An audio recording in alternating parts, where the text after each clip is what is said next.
What's going on, YouTube? Back again.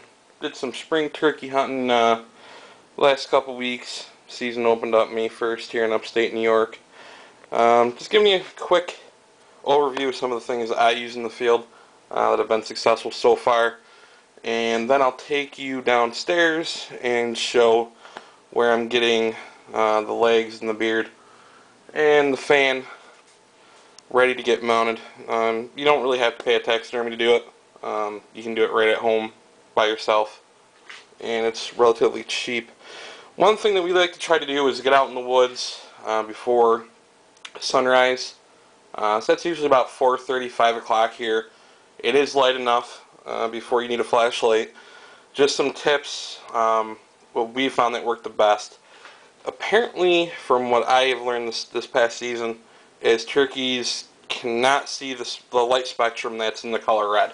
One thing that I found was a good pickup for 17 bucks. It's called the Cyclops, and it's got the two clips underneath right here that fit on the brim of your hat, and it takes 2 watch batteries, which are replaceable. Actually, I can't see the screw here on it, but this back part slides right off, and you can see the 3 LEDs and the power buttons right here.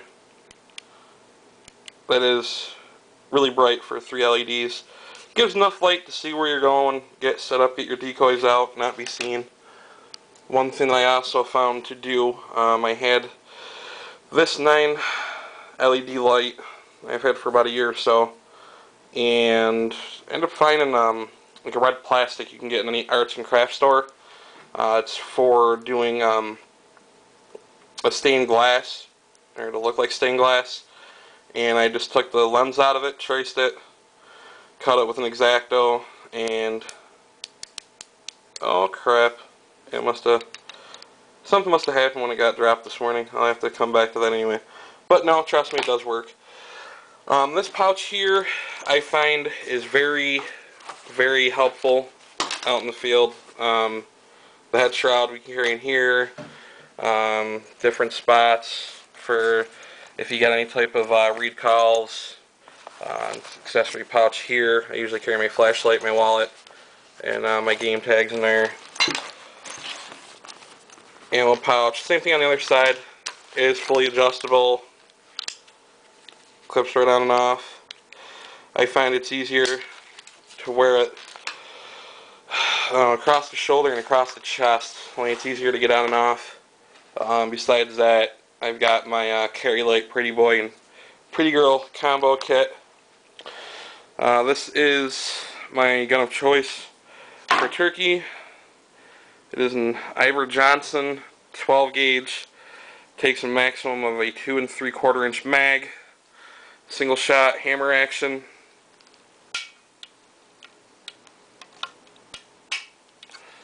A little testy sometimes.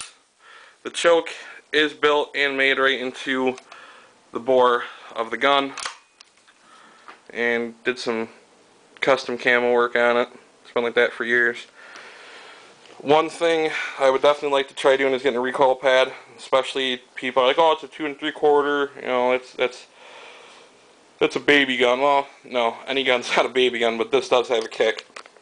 One thing I find that works well in this gun is the Federal Premium High Brass number 5 load in it. They came out with a new flight control wad, and the groups that I'm getting, even 25 yards out, are still unbelievably tight, maybe at about 7 inches.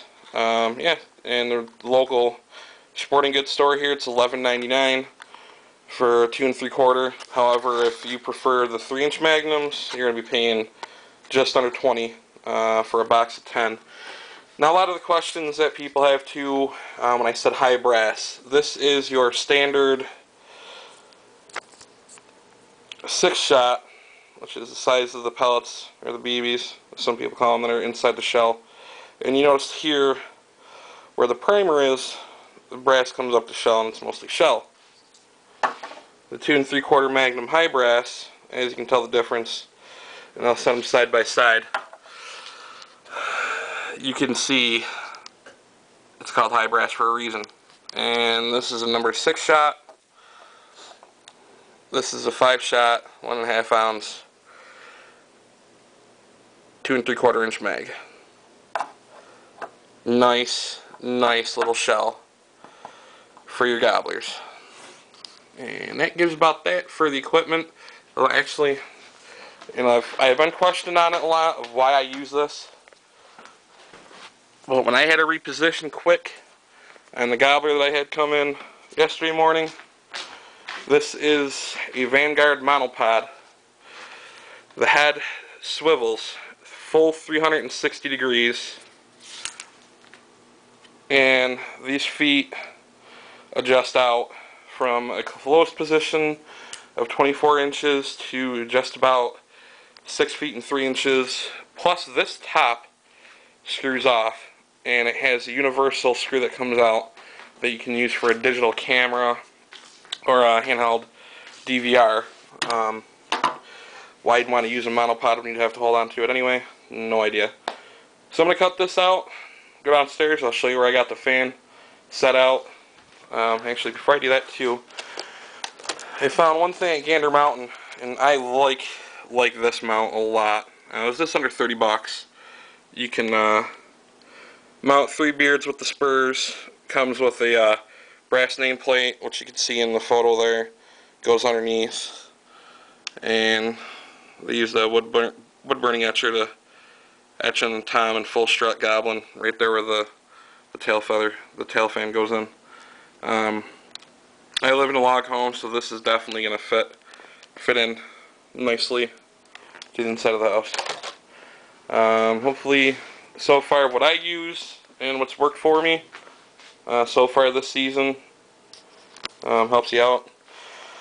I've seen this monopod, just to come back to it real quick, I have seen this at Gander Mountain with the camo, and this is etched into the aluminum. This is all aluminum. It's not a graphic wrap camo, so I mean it can get hit and banged, and it's not gonna, you know, damage the quality of the camo at all.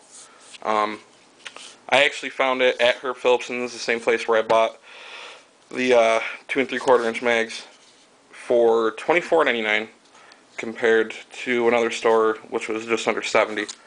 So that was definitely a good buy, and I have found it's universal. You don't really have to use it if you're using a high-powered rifle for big aim. You can use it with any type of firearm to improve your accuracy and help you out a little bit. So with that said, I'll see you back in a minute, and we'll go and take a look at how we got that set up.